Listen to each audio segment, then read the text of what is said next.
To be weak is to be evil. That might sound like a crazy statement, but it's actually true on so many different levels and so many different regards. There is weakness in doing what you need to do, which will lead to suffering for you and your family. There is weakness in opposing evil, which will allow evil to triumph and cause suffering. There is weakness in resisting things that you should resist, which will cause suffering. So it's really not that out there or hard to understand how being weak is actually evil. So we should all do our best to be strong, to be disciplined, to be physically strong, to be financially strong. There's a lot of different aspects of this, and it's very much overlooked. I think it's your duty, especially if you're a man, to be physically strong. Now, of course, in the year 2022, it's not all just about how physically strong you are, how well you know how to fight, because guns exist, and it doesn't matter how good of a fighter you are, how strong you are, if someone pulls out a gun and shoots you. So you should also know how to use a gun. It also doesn't matter how good at fighting you are if you aren't good. Maybe if you're really good at fighting, you'll be able to make some money from it. But being financially strong is also important to protect yourself, because if stuff happens and you're not financially strong, that's a big problem. See, I'm not in the most motivational, energetic video mood right now, but I just wanted to bring you this video, put some thoughts in your head. I think it's a man's duty to, like I said, be physically strong, so you should work out, you should know how to fight. I did not know really how to fight for a long time, so that's why I'm learning now. And you should always be doing your best to make you and your family as safe and secure as possible. Every opportunity you have to make you more safe, you should take.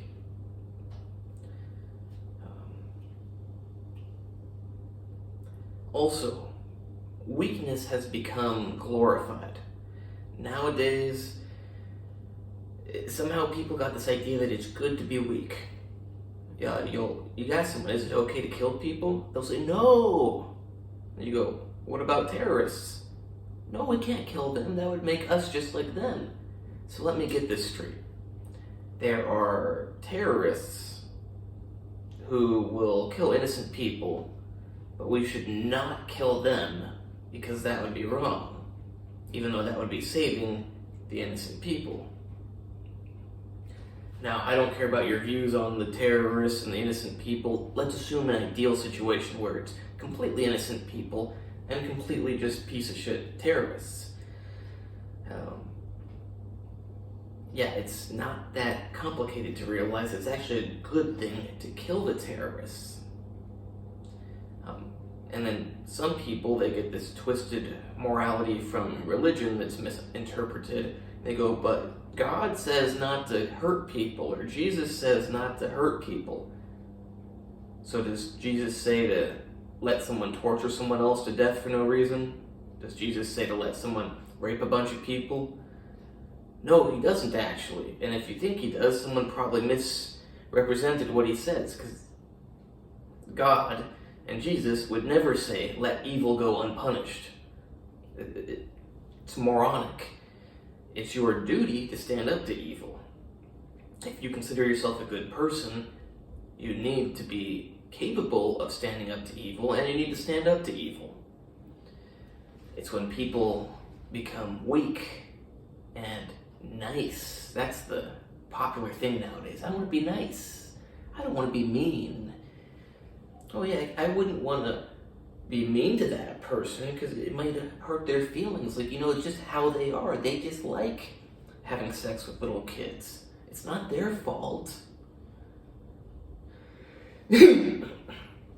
So yeah, that's the downfall of our modern Western civilization, is niceness, which is actually weakness. I don't know if they're exactly the same thing, but there's at least a lot of overlap.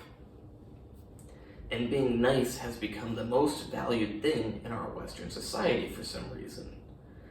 Now, perhaps that's actually on purpose to weaken us. You know, evil doesn't just strike at you directly. It actually has a little bit of intelligence. It knows that if it can make you believe in being nice to everybody, that it's a lot easier to take over you and to spread evil throughout the world. If all the good people become nice and don't oppose evil, it does a pretty good job at taking over. So yeah, not that complicated. I'm amazed that it's so controversial nowadays to actually take a stand and be against things, or to be strong and actually do something. Crazy world we live in, where they're even trying to label people who are into fitness as dangerous extremists. You know why that is? Because people who are into fitness, it's not just because they're strong, it's because they're disciplined. People who are disciplined tend to realize that it's not good to be undisciplined and weak and allow evil. Whether that's to take you over with vices, whether that's because you don't work hard on things. If you say, like, I'm in medical school, it's my duty to finish medical school, just like it's my duty to be strong and learn how to fight, to be able to protect me and my wife if someone tries to threaten us. You have a lot of duties.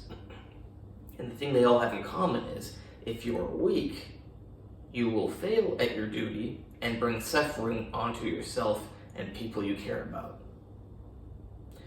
So there's only really freedom and happiness through discipline and strength.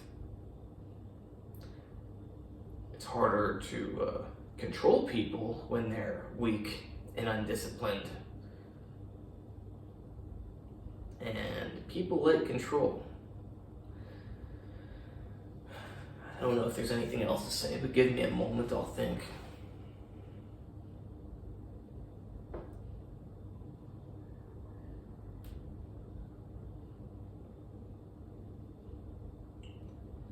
It's certainly weird when you've been conditioned by society to believe that being nice is the most important thing, to think that, for example, and this is going to sound crazy to a lot of viewers, that sometimes you actually do have to, like, literally fight a war, for example.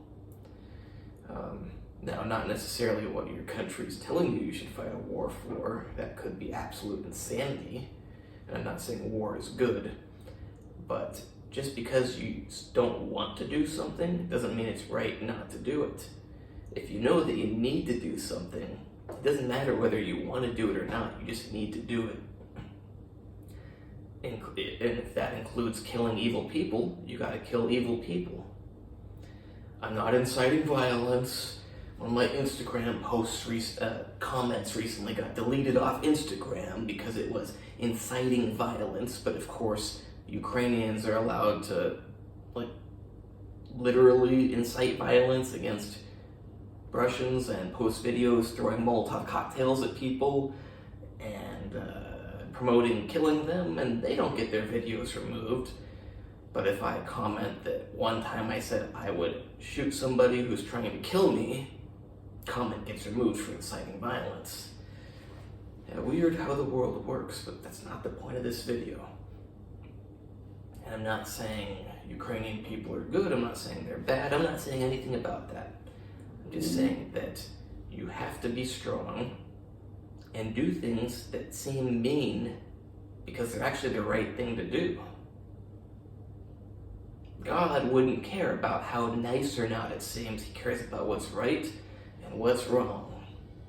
Not how good it makes you feel to do it or not do it. Hope you like this video. Check out my other videos. Please like, subscribe, and comment. Check out my Instagram, natural_true_fitness.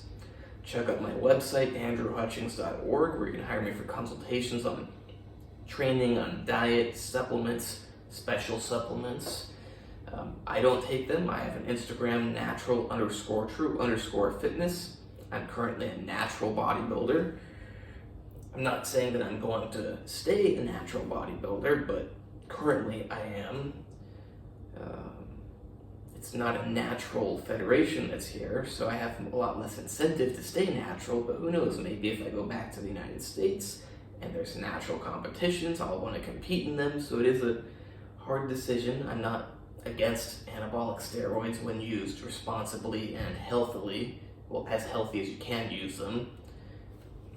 I do think that it would be evil of you to abuse them and damage your health, because that will bring suffering on you and your loved ones. But yeah. And I've got a book called A Systematic Guide to Defeating Tendinitis. It will teach you how to get rid of tendinitis in about 1 month, and if you execute the instructions, you will get rid of your tendinitis in about 1 month. Now, I can't say 100%. So far, it's been 100%, but nothing is 100% forever. And I also can't recommend that you actually do what the book says, because that would be medical advice, and I don't currently have a medical license, so I have to recommend you forget everything you read. Oh, go on Amazon, find the fastest shipping, because you don't want to live life in pain and keep suffering. Don't waste your life.